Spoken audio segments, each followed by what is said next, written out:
the case against female self-esteem. I'm just gonna come out and say it, I love insecure women. Whenever a girl I'm talking to brags about how she's confident and strong, I can feel my dick deflating like a punctured tire.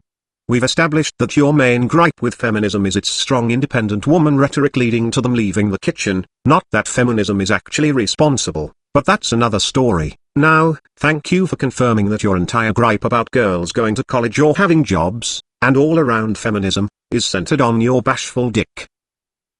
I'd still bang her, of course. A repellent personality doesn't negate the fact that she has a slamming body. But a crucial part of the attraction is lost. I'd be less offended if she ripped a fart in my face. If that's what you're into. The idea that women should have self-esteem or need it, beyond a low baseline to ensure they don't commit suicide or become psycho-stalkers, is one of the most disastrous social engineering experiments of the modern era. I know, it's right up there with women going to college. A woman with excessive confidence is like a man with a vagina. But is it anything like a fish with a bicycle? It's an attribute that is at best superfluous and at worst prevents women from fulfilling their natural biological and social functions. Having their babies and leeching off of a man's money like he was an ATM. In order for America to right itself, there needs to be a massive and concerted war on female self-esteem. But that war would cost money, big government. Not my taxes, not my taxes. Sorry, I couldn't resist. From the moment they're old enough to speak, girls in America are bombarded with propaganda that artificially boosts their self-esteem. They're told that they're special and unique because they have an extra X chromosome. They're told that they're smart, that they can do anything, that they deserve respect merely for existing. They're encouraged to derive self-worth not from their inherent feminine nature but from their college degree. What do you mean derive self-worth from their inherent feminine nature? What does that even mean? They're encouraged to derive self-worth not from their inherent feminine nature but from their college degree, their job or the other illusory trappings of achievement in a man's world. This is a man's world! Combine this with the white knighting tendencies of fathers and the sexual attention that attractive girls already get from puberty forward and you have a complete social meltdown in the making. Whoa there, careful. It's not en vogue for you people to acknowledge a detrimental force between the sexes not related to feminism. Don't break kayfabe, Matt. Here are my reasons why girls should be discouraged from being confident. 1. Most girls have done nothing to deserve self-esteem. I actually agree with you, Matt. Wow, that makes 2 now, folks. Do you think he can make it to 3? In the world of men, respect, and by extension self-esteem, is based on actually achieving something of worth or having some kind of skill or talent. Are you a bodybuilder or jacked? Men and women will respect you because the effort to mold your body like that requires an enormous amount of work and dedication. Being a talented musician, an experienced world traveler, a high-earning tradesman, these and more engender respect from your fellow man and self-esteem along with it. No one respects a fat video game playing kid who lives in his parents' basement, and why should they? There's absolutely no skill or work involved in pissing away your life eating Doritos and jacking off into a tube sock.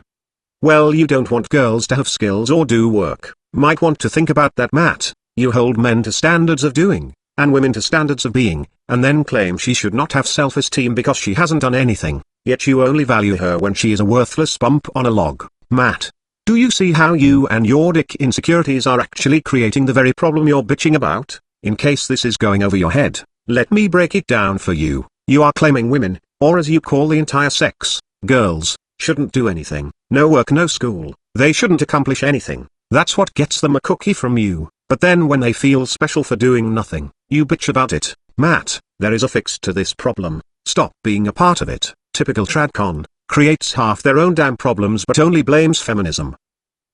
Women claim they want equal rights as men, but they don't want equal responsibilities.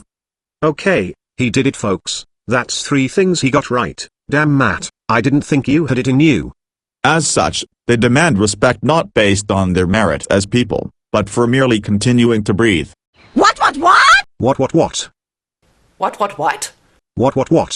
God damn it, Matt. That is so stupid. They don't want respect for merely existing as people, but instead they want respect for just breathing. So wanting respect for just being female is good. Wanting respect for being a woman breathing is bad. You know what, Matt? That was so stupid. I am deducting a point. I know, logically speaking, if we agree on 3 things, I can't deduct an agreement based on a future disagreement. But this illogical decision of mine fits right in with Matt Forney logic, so I am doing it. Oh come on, how can you not see he's trolling you? I know, but I don't think he is. I think if we interpret his poetic license of the word people/person to mean a person who gains respect through actions, that is a man, then men are people and women are not people, thus don't deserve praise/respect. At least I think that is what he means. I can't be sure. I had to pull out my retard to English translator to try to figure it out. I got this translator from Diana Davison. She's helping me decode the works of Feidelbergen. Most girls' so-called achievements, the ones they take pride in, are complete jokes. Wow, you have a master's degree in puppetry? Urge to make John the other and Diana joke. Must resist, must not give in to Paul's propaganda, even for laughs. Must resist. In a world where everyone and their mother has a college degree, and where college curriculums have been dumbed down to the point of inanity, being able to squeak through an institution of higher learning is no great achievement. If anything, having a college degree is a strike against a girl, unless it's in something real like a STEM discipline, as it shows that she's a conformist who thinks that credentials are a substitute for knowledge and experience. Kids, don't go to college, that's total conformity. Don't graduate high school either, just strum your guitar until you make it as a rock star. Fuck conformity. Oh, and if you do need a job to afford some guitar strings or a new amp, just make sure to brag real loud to your employer that unlike the rest of these chumps, you skipped college because you know proof of learning and following through is a total strike against having real knowledge that he totally has to take your word for. The same goes for having a job. The vast majority of girls work useless fluff jobs, government bureaucrats, human resources and various other make-work positions that exist to give them the illusion of independence. Make work. Yeah, that fairy godmother shit where companies around the world just started manufacturing completely useless jobs to give them an excuse to hire and pay women because Marxist feminist conspiracy. I'm sorry, but people like you and Janet Bloomfield are making the wage gap feminists look like doctors of economics. The jobs that keep the country running, tradesmen, miners, farmers, policemen, the military, are still overwhelmingly dominated by men. If every girl was fired from her job tomorrow, elementary schools would have to shut down for a couple days, but otherwise life would go on as usual. Bullshit. Women comprised 47% of the US workforce. Let's round that off and say half. Half the American workforce quits, and that's no big deal, no real harm done. A couple of days without kindergarten, half the fucking workforce. And of course nearly all these jobs are make-work jobs, jobs invented out of thin air, just to have an excuse to employ women. Okay, from here on out, sir, you are forbidden to mention economics. If every man lost his job tomorrow, the country would collapse. Feminists can screech as loud as they want, but they will never change this fundamental reality. Men accord respect based on merit, and if girls want to play in our world, they'll have to obey our rules. Our world, our rules. This is a man's world. I thought this was their world, and we're just the Negroes on their plantation, slaving our lives away to prop them up while they stay in the kitchen, aka feet propped up watching talk shows and yapping on the phone with their gal pal. Someone tell this poor chump that he doesn't have to fear his patriarchy privilege being threatened by women getting jobs. He never had the power and the privilege he assumes he has, to begin with. Furthermore, men accord respect on merit, you say. Yeah, because women demanded it to be so. And thus men picked up the guitar and started strumming it to impress a girl, started lifting weights and beating up other men to earn merit from women, spent their entire lives trying to impress women, earn merit from them, to get rewarded with sex, like a trained animal doing tricks for food. He takes pride in this, and this becomes his slavery. The identity of a man is the proud slave. Women are granted godlike status for having a vagina. Hey, it's biology that made it this way, so not a whole hell of a lot can be done about it on a massive scale. But at least you can quit taking pride in it, you blue pill chump. Otherwise, they know where the kitchen is. I have more respect for the starving artist couple busking down the street from my house than I do for all the career-driven, strong, independent bowmen in the world. Being able to sing and play guitar well is no small achievement, and the buskers are actually providing a useful service to the world. No, they're not. 2. Insecurity is integral to femininity. I was thinking about a couple of my past relationships when I had this epiphany. The girls I've loved the most were the ones who were the most insecure, the most emotionally vulnerable. Or, did her weakness make you, by comparison, feel strong and thus proud of yourself? When I first went on a date with the only girl I would have ever married, her hands were trembling in nervousness. She later admitted that she was openly intimidated by me and the idea that I found her attractive. She had been an ugly duckling in high school, 40 pounds overweight and used to being ignored and mocked. I had met her shortly after she'd lost the weight, when she still viewed the world through a fat girl's eyes. Insecurity is the natural state of women. Actually, mate, insecurity is the natural state of men. This is why a woman with confidence makes your boner deflate like a tire. This is why a shy and nervous woman turns you on, makes you feel big and strong, because your default state is walking around in denial that you feel small and weak. Her insecurity makes you, an insecure man, feel secure and in control. This is unfortunately the reason a lot of guys date women who are total train wrecks, so that by comparison they can feel like they have their shit together. Women feign weakness, men feign strength. That is, women are nowhere near as weak as they let on, and men are nowhere near as strong as they let on. What if I told you most of the time, women's weakness, insecurity and stupidity, is a big put on to throw men off guard and manipulate the insecure males? What if I told you behind the blushing and the thumb-sucking clueless stupidity, is a crafty manipulative being with a brain very similar to a man? Does that make your dick deflate like a tire? Quick, pump it up, pump it up. How could it be anything else? Given their lack of physical strength, a woman on her own should be frightened as hell without men to protect her.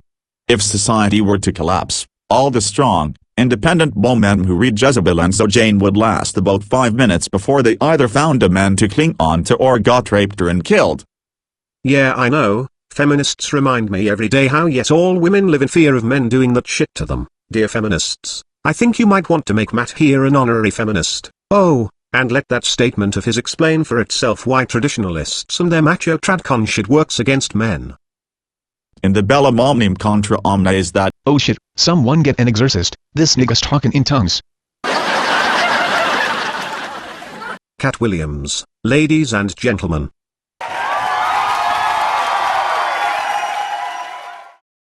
Sorry for the interruption, Matt, you were talking in Latin. Go on. the Bellum Omnium Contra Omnes, that is mankind's default existence. A woman who is alone is a woman who is already dead. I know, thank God they have us men to protect them from us men. One of the most commonly repeated tropes of feminists and man boobs goes something like this: you should be happy that women nowadays are independent, because it means that they're with you because they want to be with you, not because they're dependent on you. This is a fundamental violation of the relationships between men and women. Part of our identity as men based in women needing us. Oh, I'm sorry, but did you just confess your entire fear of the independent woman is that your identity is built around women needing you, thus women not needing you threatens your fragile, tender ego? Maybe this is why MRAs get all defensive when women say men are obsolete or you need us more than we need you, and the MRAs get all defensive and start shouting us men built everything, and you need our taxes, and government is male and you need him, and we're going to kick alpha government's ass and put you back in the kitchen where you know you belong. And the women who made the statement giggles at how easily she poked at your fragile male ego and got you to dance like a puppet. Dear blue pill men, women laugh at you. Anyhow, Matt, can you just say that again so everyone can hear you, basically admitting, yet again, that your issue with feminism is not only does it make your insecure dick deflate like a tire, but you also hate feminism because women not being needy threatens your male identity.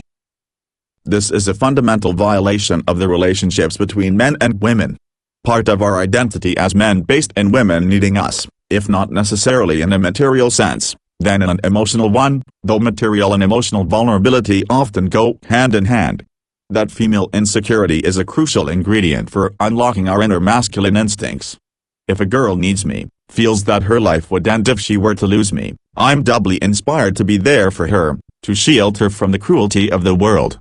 Frankly, it's pretty hot. If she just wants me, could take me or leave me, my gut response is one of apathy. Yeah, whatever, babe. Or, if she doesn't make you the center of her world, you won't feel special, and you're weak and needy, thus you really need a woman's approval to get your self-worth, and feel special. Or, that's so adorable, Matt. Not really, it's just sad. it reeks of insecurity, but like I said, insecurity is the default state of maleness. Confidence doesn't give men erections, vulnerability does. In order to love someone else, you need to be emotionally vulnerable, more so women than men, as girls are attracted to confident men. You need to be willing to open yourself up, to give yourself over to their judgment, to risk being hurt and rejected. Without this emotional openness, any relationship you have will never go beyond the infatuation stage. But girls today are told to erect gigantic walls around their hearts. Who tells them this? Let me guess. Feminists. Who else? Again, I love the narrative. I am such a weak, insecure and needy man, that I need a woman even weaker, more needy, and more insecure, to give me a sense of self-esteem so that I can feel confident enough to get a boner, and you feminists are fucking this up. Cutting them off from a crucial part of their humanity. The emotional dissonance from this feminist social engineering is why antidepressant usage and mental illness are skyrocketing among young women. But don't MRAs remind us male suicide is 4 times greater than women's suicide rate? And why is mental illness and depression skyrocketing among men? If Janet Bloomfield were here, I'm sure she'd say vaccines. But why are boys all doped up on amphetamines? Let me guess, that has something to do with feminism too. Feminism is why women are taking more antidepressants and women have more mental illness. It's why boys are doped up on ADHD meds. It's why adult men commit 4 times the suicide. It's why college tuition is expensive and worthless. It's why wages are low. It's why taxes are high. It's why the economy is collapsing. It's why there is so much pollution. It's what causes so much domestic violence. It's why there is so much false rape accusations. It's why boys are failing school. It's why there is so much divorce. It's why women don't love and respect men. It's why there is so much debt. All of it. It's all the fault of feminism and nothing but feminism. And feminism isn't even the fault of women because it's a male invention. God damn it, why can't you MRAs see how stupid the tradcons among you make you look? Ordinarily a depressed or insecure girl would seek solace in the loving embrace of a man, but daily hits from her good friend Saint Xanax short-circuit her feminine instincts. In squelching her inborn insecurity with go-grillisms and drugs, the modern woman has become an emotional cripple. Like a fat slob eating Big Macs instead of a juicy steak from the supermarket, she substitutes having a dominant and confident man in her life with lots of caca and dating where she considers herself an equal. She views men as a life support system for her penis, an accoutrement, no different than her Middleblocks or snazzy new iPhone. When she gets bored of her boy toy, she tosses him in the trash and moves on to a newer, shinier model, and if she can get cash and prizes for trading in her old clunker, that's just the icing on the cake. Essentially, confident women are incapable of viewing men as human beings. Women are incapable of viewing men as human beings. Her confidence, education, and income, or feminist affiliation has nothing to do with this. Take the housewife for example. In the traditional gender role, men are protectors and providers, that is, money dispensers and expendable bodyguards. But by all means, just keep saying feminism. It's all just feminism, folks. Feminism and nothing but feminism, and feminism isn't even a female invention, it is a male invention. Blame the men for feminism. I swear, the pussy worship is strong with you tradcons. When man boobs and feminists say you should be happy that women today are independent, this is what they're arguing for, a world in which romantic relationships are impossible. Where men are nothing more than fashion items to help women show how cool or sophisticated they are. Sorry, but homie, don't play that game. If I'm not the center of a girl's world, I'm not going to be in her world, period. I can already see the Jezebelers angrily pounding away at their MacBooks. You just can't handle a strong, independent woman. We men can handle you just fine, the problem is that we don't want to. So-called confident women are as threatening as a pile of dog turds. Sure, you can scrap them off your boots when you get home, but it's better to not step in dog shit to begin with. 3. Women don't want to have high self-esteem. This is the kicker, in their bones. Girls know that their toxic, feminist you-go-girl ideology is a lie.